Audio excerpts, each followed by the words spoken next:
अस्सलाम वालेकुम क्लास। आज का हमारा टॉपिक है ब्रिज।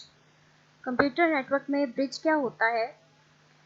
हम जब भी कोई कंप्यूटर नेटवर्क बनाते हैं तो उसमें ब्रिज या नेटवर्क ब्रिज या ब्रिजिंग एक ऐसी डिवाइस होती है जो कनेक्ट करती है दो लैंस को, यानी लोकल एरिया नेटवर्क्स को जो कनेक्ट कराती है वो आपका ब्रिज होता है। या तो लोकल एरिया नेटवर्क हो सकते हैं उसमें, या उसके दो सेगमेंट्स हो सकते हैं सेम नेटवर्क के। सेगमेंट कहते हैं पोर्शन को। A network bridge also called an Ethernet bridge, क्योंकि ये लोकल एरिया नेटवर्क में हम लोग इसको कर रहे हैं, कनेक्शन के लिए यूज़ कर रहे हैं, तो इसीलिए इसको एथरनेट ब्रिज भी बोलते हैं।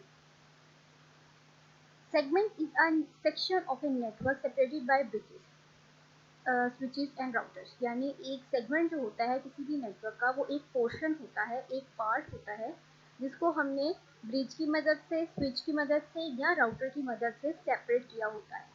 ब्रिज जो होता है ये लेयर 2 पे ओएसए मॉडल के अपना वर्क करता है, यानी कि क्या करता है, ये मैक एड्रेस को यूज़ करता है और तब अपने डाटा को सेंड करने के लिए डिसीजन बनाता है regarding to MAC address. Only the data that needs to be sent across the bridge to the adjacent network segment is forwarded. Adjacent network segment क्या होता है, मतलब दो नेटवर्क सेगमेंट, दो पोर्शन एक ही नेटवर्क के जो बिल्कुल साथ साथ होते हैं उनको हम एडजेसेंट नेटवर्क बोलते हैं। तो उन सेगमेंट्स में सिर्फ डाटा को सेंड करने के लिए ब्रिज की एक साइड से दूसरी साइड तक आप नेटवर्क ब्रिज को यूज़ करते हो। This may be possible to isolate और segment the network data traffic, और आप डाटा ट्रैफिक जो होती है नेटवर्क की उसको आप सेपरेट कर सकते हो एक साइड से, एक साइड पे और दूसरी साइड पे। मतलब कि आपने जो लोड होता है ट्रैफिक का उसको ब्रिज की मदद से आप कम भी कर सकते हो। इसकी एक एग्जांपल देखें आप। ये दो सेगमेंट्स हैं, एक सेगमेंट ये है लैन ए, एक सेगमेंट बी है ये वाला लैन बी का, ठीक है। अब ये दोनों सेगमेंट्स हैं, इनको पोर्ट 1 और पोर्ट 2 की मदद से कनेक्ट कराया गया है थ्रू ब्रिज, ठीक है। अब जो इंफॉर्मेशन सेंड होगी विद इन ए लैन और अक्रॉस ए लैन, यानी लैन के अंदर, लैन ए के अंदर भी आपस में कंप्यूटर 1 से कंप्यूटर 2 में, या लैन बी तक जो होगा वो सारा मैक एड्रेस को यूज़ करते हुए होगा। ब्रिज टेबल क्या है? Bridge monitors all the data traffic in each of the LAN segment connected to its port. जो पोर्ट के साथ जितने लैन सेगमेंट्स हैं उनकी डाटा ट्रैफिक को मॉनिटर करना ब्रिज का काम है। A port is an input output connection on a networking device. Port क्या होती है? आपकी नेटवर्किंग डिवाइस में जो इनपुट और आउटपुट देती है कनेक्शन, वो आपकी पोर्ट होती है। The bridges uses the MAC address to build a bridge table. एक ब्रिजिंग टेबल बनाया जाता है जिसमें मैक एड्रेस जो है वो डिवाइसेस के रिकॉर्ड किए जाते हैं, और पोर्ट की लोकेशंस जो होती हैं वो भी रिकॉर्ड की जाती हैं। यानी पोर्ट जो है वो सेगमेंट ए के साथ कनेक्ट है, सेगमेंट बी के साथ कनेक्ट है, या सेगमेंट सी के साथ कनेक्ट है। एक सैम्पल ब्रिज टेबल जो है वो इस फिगर में आपको दिखाया गया है, जिसमें मैक एड्रेस और पोर्ट दी गई हैं। ये सैम्पल मैक एड्रेसेस हैं डिवाइसेस के, और साथ उनकी पोर्ट लिख दी गई है, पोर्ट 1 मतलब एक पोर्ट के अंदर दो एड्रेसेस हैं, यानी दो डिवाइसेस हैं, और फिर इसी तरह से पोर्ट 2 की भी दो डिवाइसेस के मैक एड्रेस लिखे हुए हैं। The source MAC address is stored in the bridge table as soon as the host talks. Host talks का मतलब है कि जैसे ही होस्ट डाटा को ट्रांसमिट कर देता है लैन के ऊपर, तो ब्रिज टेबल में उसका जो डेस्टिनेशन एड्रेस है वो रिकॉर्ड हो जाता है, मैक एड्रेस जो है वो रिकॉर्ड हो जाता है। इसकी एक एग्जांपल है, if computer 1 in LAN A sends a message to computer 2, the bridge will store the MAC address of both computers and record that both of these computers are connected to port 1. इसमें ये जो figure है आप इसमें देखें, आपका computer 1 है और कंप्यूटर 2 है। अगर कंप्यूटर 1 ने कंप्यूटर 2 को मैसेज सेंड करना है तो आपका ब्रिज जो है वो ये डिटर्मिन करेगा कि ये किस पोर्ट के साथ कनेक्ट हैं दोनों कंप्यूटर्स। जब ये पता चल जाएगा कि दोनों कंप्यूटर्स एक ही सेगमेंट पे हैं, यानी एक तरफ हैं, और दोनों पोर्ट 1 से कनेक्ट हैं, तो वो क्या करेगा, इनके जो मैक एड्रेसेस हैं वो यूज़ करेगा और डाटा को सेंड कर देगा। सिमिलरली दूसरी साइड पे जो हमने पोर्ट लैन बी बनाया था पोर्ट 2 के साथ, उसमें अगर कंप्यूटर 5 और 6 जो है उन्होंने अपना डाटा एक्सचेंज करना हो, तो source MAC address for 5 and 6 का stored in the bridge table. Bridge table में उसका मैक एड्रेस स्टोर हो जाएगा, और ये रिकॉर्ड करेंगे these computers connect to the port 2 on the bridge, और ये पता चलेगा कि ये दोनों कंप्यूटर जो है वो एक साइड पे हैं, एक सेगमेंट में है और पोर्ट 2 के साथ कनेक्ट हैं।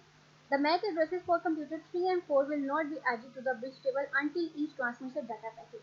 डाटा पैकेट जब तक कंप्यूटर 3 और कंप्यूटर 4 ट्रांसमिट नहीं करेंगे तब तक उनका मैक एड्रेस जो है वो ब्रिज टेबल के अंदर ऐड नहीं होगा। जैसे ही वो अपना डाटा ट्रांसफ़र करना शुरू करेंगे, दोनों डिवाइसेस के मैक एड्रेसेस जो हैं वो टेबल के अंदर रिकॉर्ड हो जाएंगे। It's for explanation further. The bridge monitors the data on its port.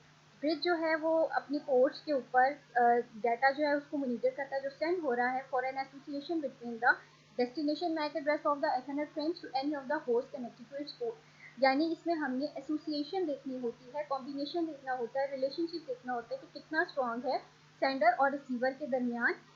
Bridge जो है उसने ये चीज़ें मोनिटर करनी होती हैं विदिन ए पोर्ट। अगर एक पोर्ट के साथ दो आपके कंप्यूटर्स अटैच हैं तो भी, या एक डिवाइस से एक सेक्शन से दूसरे सेक्शन में भी अगर उसे डाटा सेंड करना है तो भी उनकी एसोसिएशन क्या होगी। Association indicates that the destination MAC address for the host is connected to one of the ports on the bridge.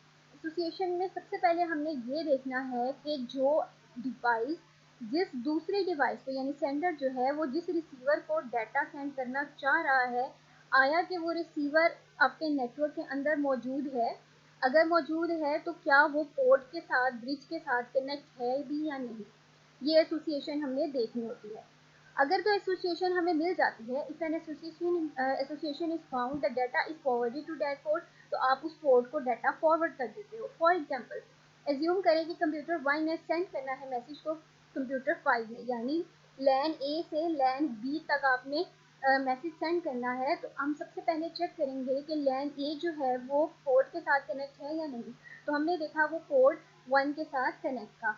इसी तरह हमने देखना है कि जो कंप्यूटर 5 है वो भी नेटवर्क के अंदर किसी पोर्ट से अटैच है या नहीं। तो हमने देखा कि वो पोर्ट 2 के साथ अटैच था, तो इसका मतलब इन दोनों में एसोसिएशन है और हमने इनको डाटा सेंड कर देना है। The bridge detects an association between the destination MAC address for computer 5 on port 2, यानी डेस्टिनेशन पे जो हमने 5 पे देख लिया कंप्यूटर का एसोसिएशन थी, हमने डाटा जो है वो फॉरवर्ड कर देना है कंप्यूटर 1 से कंप्यूटर 5 तक वाया लैन बी पोर्ट 2, यानी पोर्ट 2 के थ्रू जो है वो सेंड हो जाएगा। The capability of a bridge to forward data packet only when there is an association is used to isolate data traffic in each segment. उसने कहा है कि आपका ब्रिज जो है वो डाटा सेंड करने का हामिल कब होता है, डाटा सेंड करने के लिए कैपेबल कब होता है, जब वो सेंडर और रिसीवर के दरमियान एसोसिएशन देख लेता है और देखता है कि वो डाटा ट्रैफिक को मॉनिटर कर सकता है, सेंड कर सकता है इंडिविजुअली, तब ही वो एसोसिएशन चेक करने के बाद डाटा फॉरवर्ड करता है। एज्यूम करें, इसमें एग्जांपल है कि कंप्यूटर 1 और computer 2 in LAN A generate a lot of data traffic, यानी ये काफ़ी ज़्यादा डाटा जो है वो जनरेट कर देते हैं और ट्रैफिक लोड इंक्रीज हो जाता है। The computers in LAN B will not see any of the data traffic as long as there is not an association between the destination MAC address of ethernet packets and any of the host in the LAN B. तो उसने कहा है कि जो segment A में यानी लैन ए में अगर डाटा ट्रैफिक है, तो जब तक लैन बी पोर्ट 2 तक उनकी एसोसिएशन नहीं होगी तब तक जो लैन बी है वो आइसोलेट रहेगा और उसके ऊपर डाटा ट्रैफिक का लोड का कोई भी इफेक्ट नहीं पड़ेगा, वो इंडिविजुअली काम करेगा क्योंकि हमने उसमें मैक एड्रेसेस जो है एथरनेट पैकेट्स के यानी नेटवर्क पैकेट्स के उनको हमने ब्रिज एड्रेस में कैपेबल ही नहीं कराया होगा, अपेंड ही नहीं कराया होगा। इस वजह से दोनों सेगमेंट्स जो हैं लैन के वो अपना ऑपरेशन इंडिविजुअली परफॉर्म करेंगे और अगर ट्रैफिक लोड किसी एक साइड पर है तो वो दूसरी साइड को इफेक्ट नहीं करेगा।